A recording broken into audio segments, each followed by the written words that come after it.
Bom, então nós paramos aqui na última aula com esse exercício que eu já fiz aí em separado no Excel.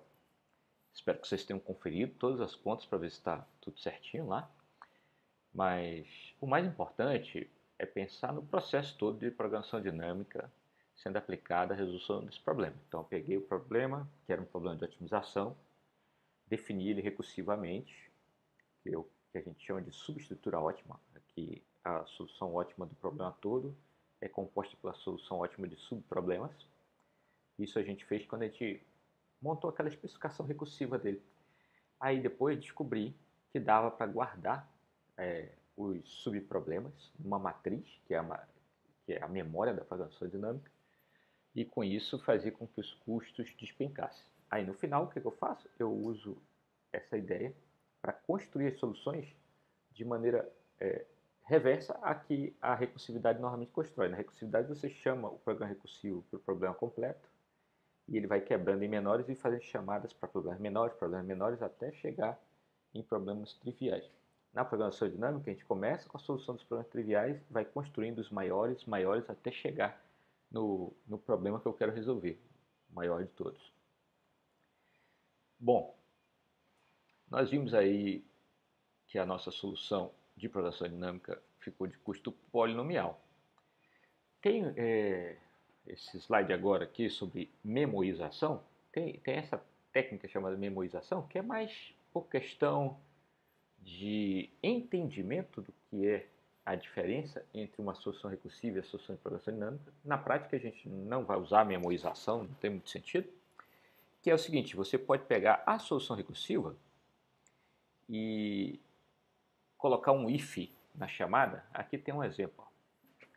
A memorização para o problema de multiplicação de matriz. Você pode fazer a solução recursiva, criar uma matriz global que tem os resultados, né, do problema, dos subproblemas já executados. Você coloca inicialmente que todos os subproblemas estão com um valor que representa não computado, por exemplo, um valor infinito, um não computado, né?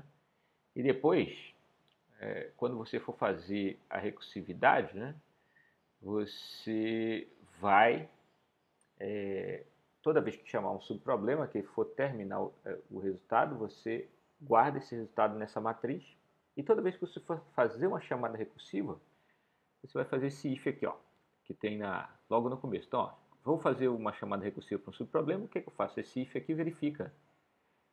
Se for menor que infinito, aqui quer dizer, eu já passei por esse subproblema.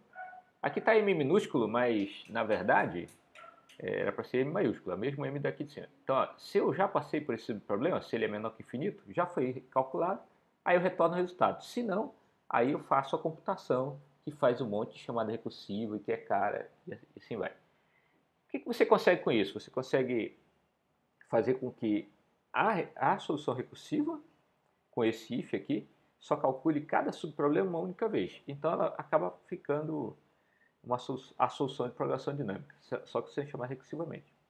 Por que eu falo que isso é só por questão de entendimento? Isso aqui então mostra a grande diferença entre a nossa solução recursiva e a programação dinâmica, que está no não executar computação redundante.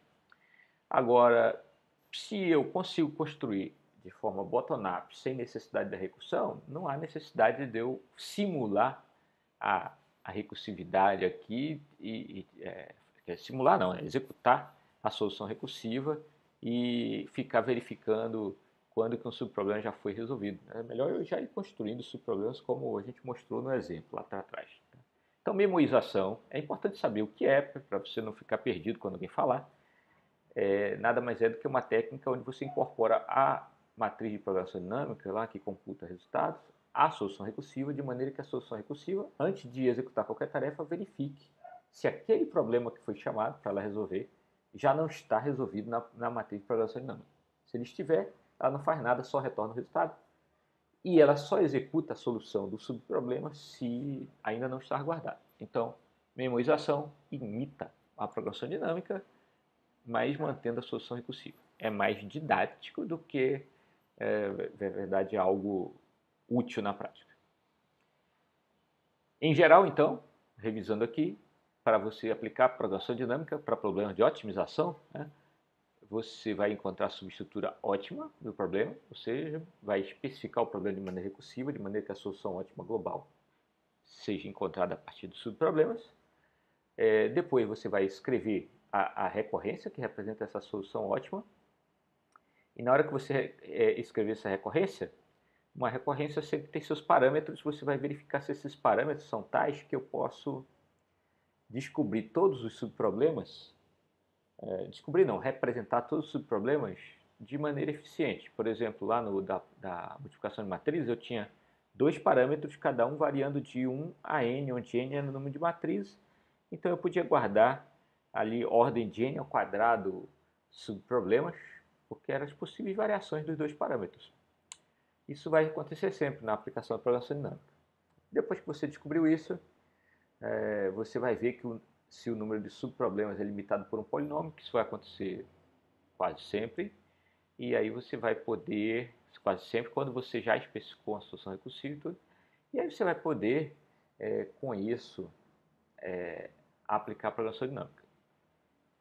A aplicação da programação dinâmica consiste, no final das contas, em construir os casos base e construindo as soluções dos problemas maiores a partir deles. E isso fecha o ciclo do que é a programação dinâmica, que é esse passo 3 aqui, ó, computar o valor da solução ótima de maneira bottom-up.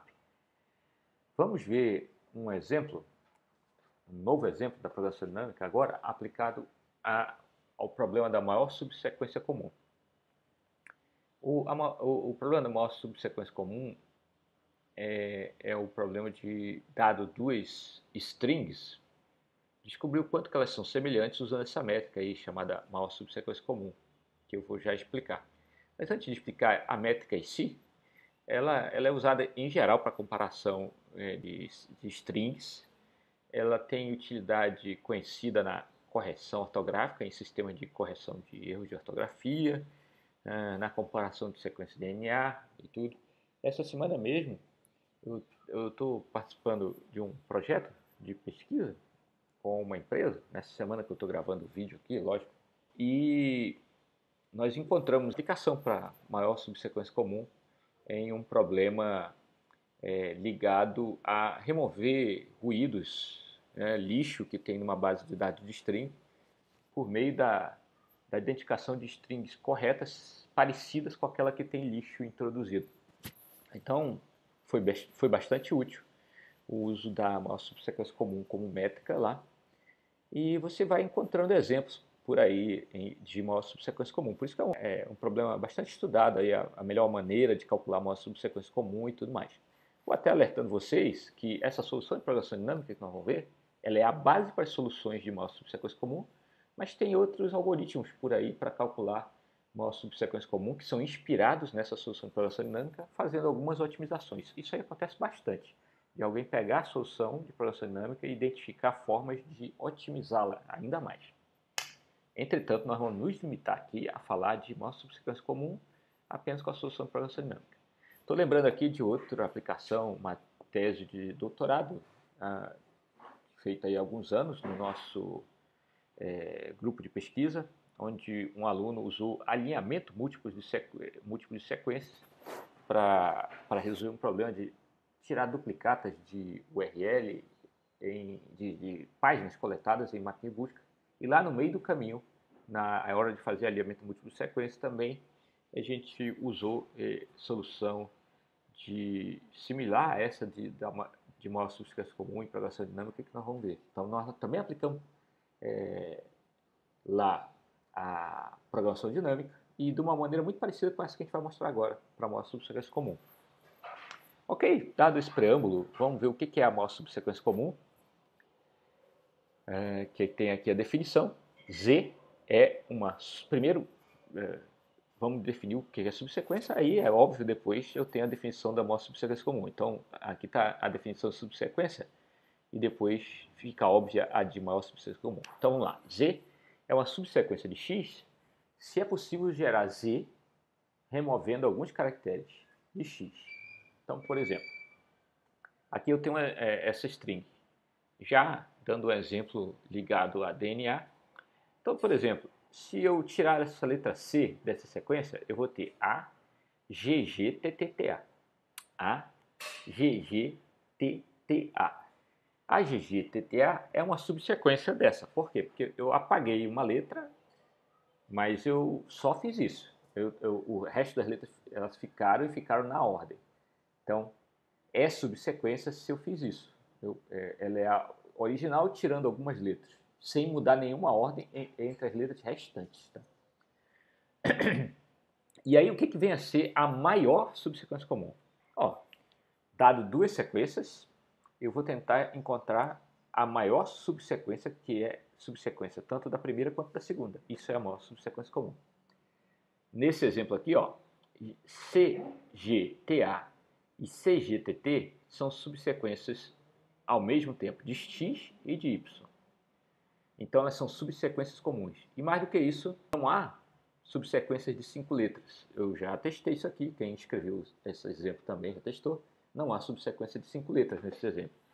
Então, eu posso dizer que CGTA é uma maior subsequência comum e CGTT também é uma maior subsequência comum. E aí vem até já uma dica, não tem só uma maior subsequência comum necessariamente, eu posso ter mais de uma. Porque o maior tamanho de subsequência comum aqui é 4. Toda subsequência comum que eu encontrar de tamanho 4 vai ser uma maior subsequência comum. Quero aplicar agora a programação dinâmica para isso. Bom, aplicação de programação dinâmica para um problema de otimização. Nota que aqui é um problema de otimização porque eu quero a maior possível. Quero aplicar programação dinâmica para um problema de otimização, eu vou ver se esse problema de otimização tem subestrutura ótima. Eu vou ver se eu consigo definir a solução ótima do problema completo em função da solução ótima para problemas menores, para subproblemas menores. É definir recursivamente a solução para a maior subsequência comum.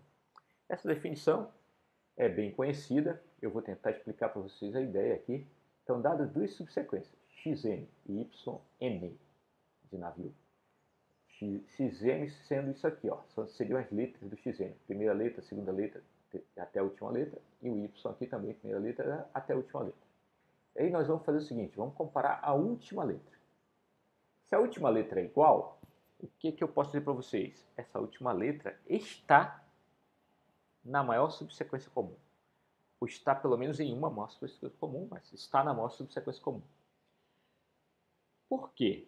Vejam bem, suponha que eu tire a última letra que é igual nas duas. Então, eu tenho duas strings que terminam, por exemplo, com a letra D. Aí eu tiro a letra D, tanto da de cima quanto da de baixo. E eu acho a maior subsequência comum para o resto. Quando eu achar essa maior subsequência comum para o resto, eu tenho certeza, primeira coisa, que ela não é a maior subsequência comum da string toda. Por que ela não é a maior subsequência comum da string toda?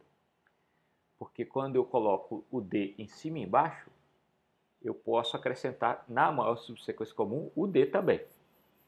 Não é? Então, eu tenho uma subsequência que é maior do que a maior subsequência comum para esse problema aqui. Então, o que eu posso dizer é o seguinte, se a última letra é igual, eu sei que essa última letra está na maior subsequência comum entre a primeira e a segunda sequência, a primeira e a segunda string, e eu sei que a solução ótima, então pode ser 1, que é essa letra, que já está incluída, mais a maior subsequência comum para a string de cima, tirando a última letra, e a string de baixo, tirando a última letra. Então, se a última letra é igual, eu sei que essa última letra está na maior subsequência comum. Se a última letra é diferente, eu posso pegar e dizer o seguinte, pode ser que a última letra da string de cima seja aproveitada na maior subsequência comum, e se ela for, a última da de baixo não fez match com ela. Então, essa maior subsequência comum não aproveitou essa última da de baixo. Né? Por quê? Porque duas maiores subsequências comuns, quer dizer, a maior subsequência comum tem que ser idêntica, né? Nos dois. Então, a definição de maior subsequência comum é essa. Então, eu não posso ter aproveitado a última letra da de cima, se a última letra é A, e ter aproveitado, por exemplo, uma letra B na de baixo. Por quê? Porque se a maior subsequência comum termina com a letra A, né, embaixo eu não vou ter aproveitado de maneira nenhuma a letra B, porque ela teria que terminar com a letra B, entendeu? Então, quando a letra é diferente, ou eu vou aproveitar a última letra de cima, ou eu vou aproveitar a última letra de baixo, né? E então, a maior subsequência comum vai ser o máximo, né? O maior entre tentar aproveitar a letra de cima ou tentar aproveitar a letra de baixo. Tentar aproveitar a letra de cima seria deixar a primeira string completa e a segunda tirando a última letra. Tentar aproveitar a última de baixo seria tirar a última letra da de cima e manter a de baixo, que é isso aqui. Então, é o máximo entre essa e essa alternativa. Você poderia dizer assim, professor, poderia não aproveitar a última letra nem na de cima, nem na de baixo. É verdade, poderia. Mas notem que está contemplado aqui, porque quando eu chamo a maior subsequência comum entre a string de cima completa e a string de baixo tirando a última letra, se eu não for aproveitar a última letra, vai estar contemplado aqui. Da mesma forma, vai estar contemplado aqui. Então, a opção tirar a última letra tanto da de cima quanto da de baixo está contemplada tanto aqui quanto aqui. Tá? Então, basta eu testar essas duas alternativas. Eu preciso testar a maior subsequência comum tirando a última letra das duas. Né? Ok? Então, no caso da última letra ser diferente, ou é a maior subsequência comum da primeira string completa e a segunda tirando uma letra, ou é a maior subsequência comum da primeira tirando uma letra e a segunda completa. Nessa altura, você pode estar pensando assim, professor, mas, poxa, como é que você tirou isso aí? Bom, primeiro não fui eu, isso é um problema que já foi atacado. Mas o que eu posso dizer para vocês é o seguinte, se você estuda várias soluções de programação dinâmica, você começa a perceber padrões de como que as coisas podem ser feitas, e isso pode te ajudar bastante a pegar um problema novo e se inspirar para conseguir achar, modelar a solução recursiva. Tá? Então, como várias outras coisas na vida, é treino para o seu cérebro. Tá? Às vezes, isso aí entra até, esses truques de como entender a definição recursiva, entra até já naquele modo automático, que nem quando você vai dirigir carro. Você vai começar a aprender a dirigir carro, aí você, no primeiro dia, você pode ficar meio atrapalhado, assim, poxa, eu tenho que passar a marcha, tenho que pisar na embreagem, então seu cérebro tem que pôr o pé ali na embreagem, tem que passar a marcha, tem que estar prestando atenção, tudo ao mesmo tempo ali. No começo, como você está ali sem treino, essas coisas são difíceis, mas depois de um tempo, o seu cérebro começa a se acostumar com as coisas e fica mais treinado. Eu sei que o exemplo pode não ser tão feliz assim, dirigir carro e especificar recursivamente a solução para um problema de otimização, mas podem acreditar, se você treinar bastante, você com o tempo vai conseguir achar mais casos. Essa é uma coisa. A outra coisa que eu posso dizer para vocês é que os problemas importantes provavelmente já foram atacados por alguém e no máximo que vai acontecer é que você encontrou uma variante dele que você vai dar uma mexida na especificação recursiva, mas você vai ter um problema muito parecido, que é o original, que já vai te dar dica de como especificar de maneira recursiva, tá? Ok? Então não fique tão preocupado com isso não. É lógico, você precisa entender o processo da programação dinâmica, e isso é importante. Especificar de maneira recursiva, depois de pegar a especificação, então você tem lá, identificou subestrutura ótima, especificou de maneira recursiva, tem a recorrência pronta, aí você vai para o passo seguinte, que é verificar se o número de subproblemas distintos é polinomial, aí você monta a sua matriz de programação dinâmica e constrói a solução de maneira bottom-up. Esse passo mais difícil aí, que é da especificação recursiva, você com treino aprende e também, muitas vezes, você vai encontrar pronto na literatura para problemas importantes, por exemplo, de uma subsequência comum. Dado isso aí, vamos continuar. Eu tenho agora a especificação aqui da solução ótima. Tá? Em termos de custo, aqui é uma matriz de custo. A solução ótima entre uma string de tamanho i e uma string de tamanho j, ou uma string de tamanho m e uma string de tamanho n, né? É dada da seguinte maneira. Bom, primeiro, lá atrás, na especificação recursiva, eu não falei do caso base, mas é bem trivial, vocês vão entender. Se isso aqui é o tamanho das strings, né? Se o i for 0, quer dizer que eu tenho uma string vazia, a maior subsequência comum entre uma string vazia e qualquer coisa tem tamanho 0. Se o j for 0, a mesma coisa. A maior subsequência comum entre uma string vazia, se o j for 0, a string é vazia, e outra string qualquer, é 0. Bom, se não for isso, se não é o caso de uma ou a outra ser vazia, eu não estou no caso base, aí eu vou calcular a maior subsequência comum e vou ver as possibilidades. A primeira possibilidade é se a última letra é igual. Se a última letra é igual, essa última letra pode ser copiada para a solução, isso é um ponto. Como é que eu vou montar a minha solução? É só copiar essa última letra para a solução, né, adicionando ao final, tá, da solução, ou nós vamos ver na prática que nós vamos adicionar ao contrário. Na hora de resolver a gente vai ver, isso é simples. Mas importante, a solução ótima vai ter essa última letra mais a solução ótima das duas strings tirando a última letra, que eu represento aqui com i-1, j-1. E se forem diferentes? Aí é o máximo entre dois caminhos que eu tenho que seguir. Como é o máximo entre dois caminhos, o que você vai ter no pior caso aqui? Dado duas strings, eu vou ter que chamar duas vezes o programa recursivamente. Então tem aquele jeitão aí, cada chamada chama duas vezes a minha função de novo. E veja que eu só estou tirando uma letra. Se você pensar que o tamanho aqui, o n do t de n aqui é o i mais j, que é a soma dos tamanhos, você teria o seguinte, aqui eu tirei uma letra, então ficou t de n menos 1, né? Aqui também. Então no pior caso eu vou ter que chamar toda vez para t de n duas vezes t de n menos 1. Duas vezes t de n menos 1 me dá já custo exponencial, dá ali 2 elevado a n. Então esse problema aqui, se eu usar a solução recursiva, vai ser exponencial, é inviável. Mas, por outro lado, a gente está vendo aqui que esse C tem aqui o primeiro parâmetro que vai variar de 0 até o tamanho da string, da primeira string, e o outro de 0 até o tamanho da segunda string. Então, eu consigo construir uma matriz de programação dinâmica de ordem n por m, onde n é o tamanho da primeira string e n é o tamanho da segunda. E com ela eu consigo guardar todos os subproblemas distintos. E com isso nós vamos ter uma solução quadrática, né? Porque eu tenho um número quadrático de subproblemas para encontrar a solução final. E notem que aqui é até mais barato do que aquele de determinar a melhor ordem de multiplicação de matrizes, porque cada subproblema ele é computado a custo constante, que é O de 1, porque basicamente é olhar dois valores na matriz.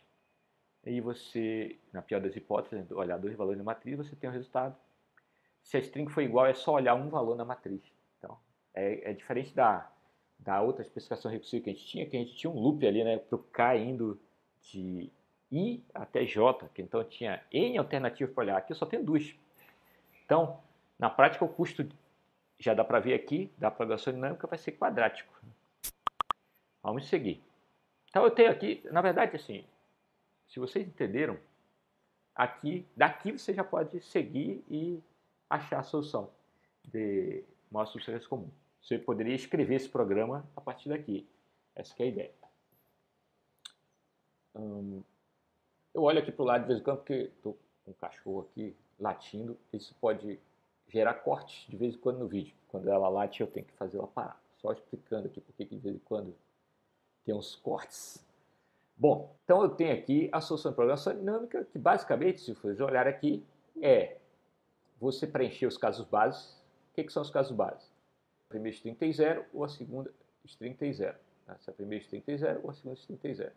Eu vou preencher com zeros, porque a solução tem valor 0.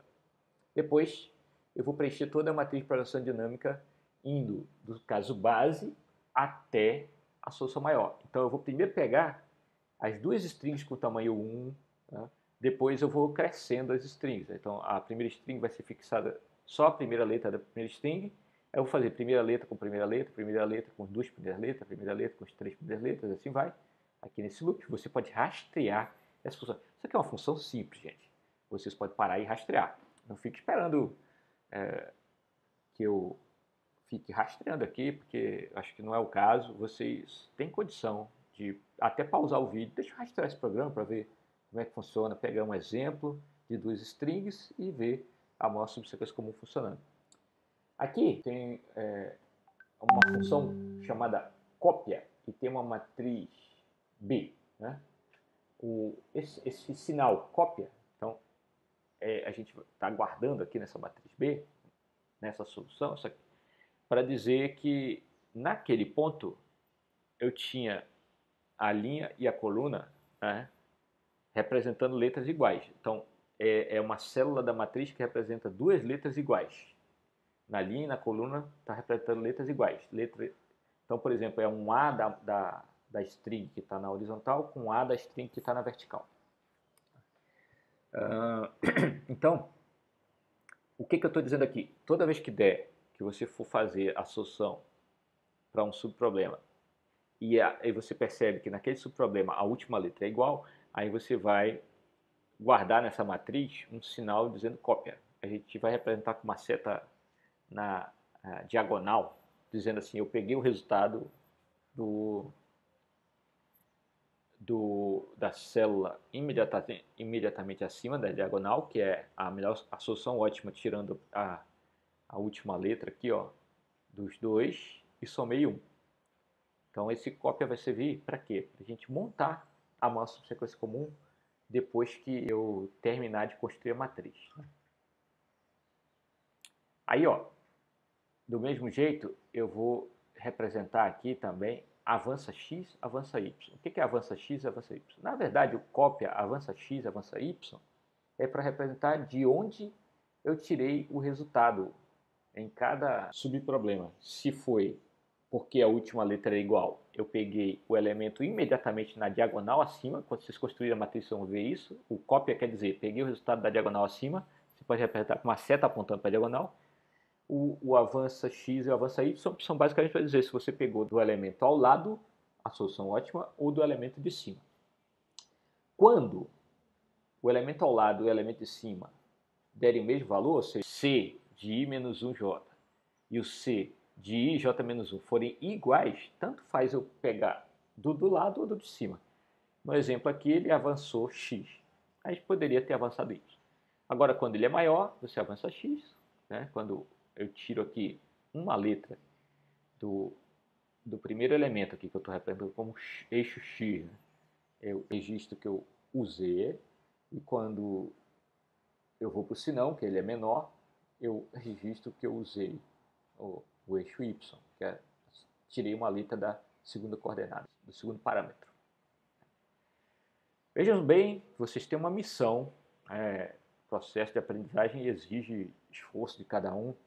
Vocês, a essa altura do curso, são pessoas muito capazes de rastrear esse algoritmo e construir essas duas matrizes rastreando esse algoritmo. E esse processo de rastrear, para um exemplo, é muito importante para que vocês entendam essa solução de programação dinâmica realmente a fundo. Então, façam isso. Tá? Rastreiem. Eu vou passar um exercício aqui, eu quero que vocês rastreiem esse exercício e vou deixar aqui uma tarefa para vocês. Postem na lista lá da disciplina a solução que vocês encontraram, para que os colegas vejam o que cada um encontrou para o exercício. Aqui está o exercício. Encontre a maior subsequência comum para essas duas strings. Então, essa aqui, ó, é a minha primeira string, isso aqui é a minha segunda. E eu quero que vocês usem o algoritmo de programação dinâmica para montar as duas matrizes, a matriz de custo e a outra de decisões. Né? Na verdade, uma dica para vocês, eu quando desenho a matriz no quadro, eu ponho as duas matrizes juntas. Né? Eu ponho a de custo com um númerozinho, ó, deu 3, deu 4, deu 5, e eu ponho a setinha no cantinho da mesma célula, se na diagonal para dizer que foi cópia, na diagonal, para o lado para dizer que foi cópia do lado, e na vertical para dizer que foi tirado de cima. Depois, eu quero que vocês usem aí a imaginação de vocês, quando tiver pronto essas duas matrizes, rastreando o algoritmo, para vocês verem como que eu consigo construir a maior subsequência comum. Então, isso é um desafio para vocês. Construa a maior subsequência comum depois de fazer isso aí. Quando vocês terminarem, eu quero que vocês postem, se possível. Eu não vou nem falar se quero, não é uma ordem. Eu peço que vocês postem para que a experiência fique mais interessante. A solução que vocês encontraram, tire uma foto e poste lá na disciplina, no Classroom, na nossa disciplina, o resultado que vocês encontraram. Tira uma foto, faz num caderno, tira uma foto, né, do resultado e indicando, inclusive, qual foi a maior subsequência comum que vocês encontraram. Notem que podem ser encontradas diferentes maiores subsequências comuns. O importante é que ela tenha o tamanho da solução ótima, que vocês vão descobrir qual é, e que ela esteja correta. Tá? Então, vai ser interessante ver isso. Pode ter aluno que descobriu um jeito, outro de outro. E os que não conseguiram, eu quero ver se com esses posts, os que não conseguiram possam voltar para o algoritmo lá e olhar o algoritmo, rastrear, pausa o vídeo lá no algoritmo, rastreia, vendo o que os colegas fizeram para ver se fixa melhor, aprende melhor lá o conteúdo. Ok? Próximo exemplo que eu vou mostrar para vocês é um exercício interessante, que é pegar a mesma ideia praticamente que a gente usou para encontrar a maior subsequência comum entre duas strings, agora para permitir que você calcule a distância de edição entre duas strings. O que é a distância de edição? Isso é um problema de otimização. Tá? A distância de edição é o menor número possível, né, necessário, o menor número é minimização aí. O menor número necessário de inserções, remoções ou substituições de letras que eu posso fazer para transformar uma string em outra. Então, dado duas strings, a distância de edição entre elas é o menor número de operações necessário para que eu transforme uma string na outra. Por exemplo, eu tenho Baza, que é banco lá da Amazônia, né? E eu tenho Casa. Essas duas strings são muito parecidas. O que muda de uma para outra? É só trocar o B pelo C, né? Baza e Casa. Qual é a distância de edição, então? É 1, porque com apenas uma mudança eu consigo transformar uma string na outra. A distância de edição não é 0, porque elas não são idênticas. Mas com uma troca de letra eu consigo. Agora, se alguém escreveu Baza com Z, e aí eu pergunto qual é a distância de edição de Baza com Z e Casa, que é escrito com S. Aí eu tenho que trocar o B pelo C e, além disso, eu tenho que trocar o S pelo Z. Então a distância de edição é 2. Pode tentar, não vai dar para fazer com menos do que 2 operações. Então isso é o que a gente chama de distância de edição. É o menor número de operações que eu preciso para transformar uma string na outra. A aplicação, de novo, é muito parecida, inclusive, com a da maior subsequência comum. Ela é muito usada para corrigir erros de digitação, em editores de texto, quando você está lá fazendo coisas no seu editor de texto e erra, isso é utilizado. Isso é parte da solução para você sugerir correções quando você está digitando uma consulta numa máquina de busca.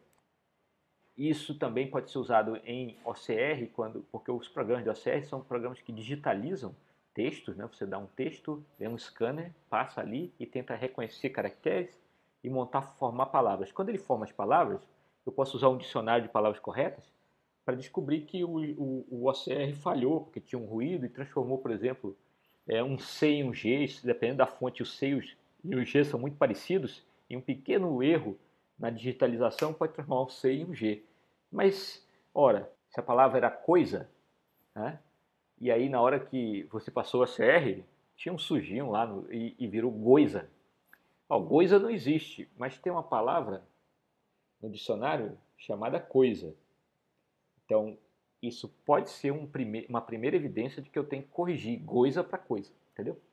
Distância de edição baixa para uma palavra que existe. Então, a distância de edição tem muita aplicação prática, muita mesmo. Por isso é um problema super estudado. Nós vamos, inclusive, mais para frente, ver algoritmos para você calcular a distância de edição em situações diversas. Na disciplina regular de PA, a gente passa seminários, e muitos temas de seminário podem ser voltados a estudar esse problema. Aqui eu tenho a especificação recursiva já pronta. Aí, de novo, poxa, mas como é que você chega num negócio desse? De novo, isso é um problema bastante estudado, é conhecido. E se você parar para refletir, se você aprender bem primeiro lá da maior subsequência comum e entender o que é a distância de edição, pode ser que vocês consigam achar essa especificação recursiva aqui que eu vou passar para vocês. Tá? Se não, pelo menos tentem entender aqui a especificação. Isso é um problema também conhecido, que a solução de programação dinâmica está descrita em abundância na literatura. Mas olha só, primeiro caso base aqui, eu acho que vai ser meio óbvio para vocês.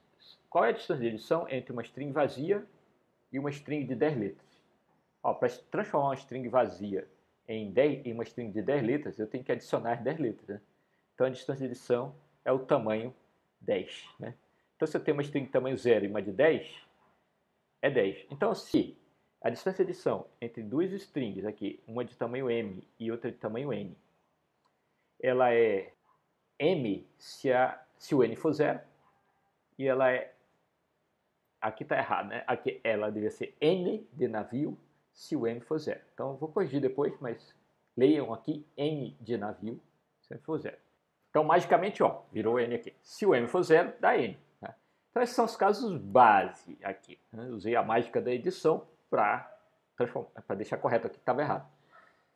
Bom, caso base é meio óbvio. Agora vamos ver o que acontece com a distância de edição, se dá para definir recursivamente aqui, fazendo um truque parecido, olhando a última letra.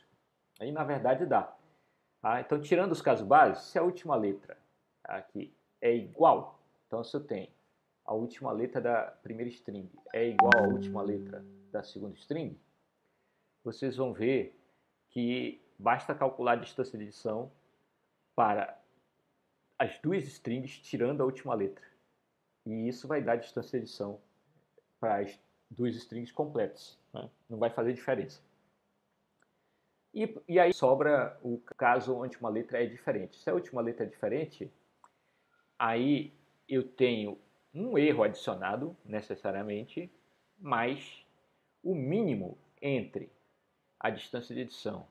Aí eu tenho essas alternativas aqui para olhar. O mínimo entre a distância de edição, tirando a última letra da primeira string, né? Tirando a última letra da primeira string, tirando a última letra da segunda string, ou ainda tirando a última letra das duas strings.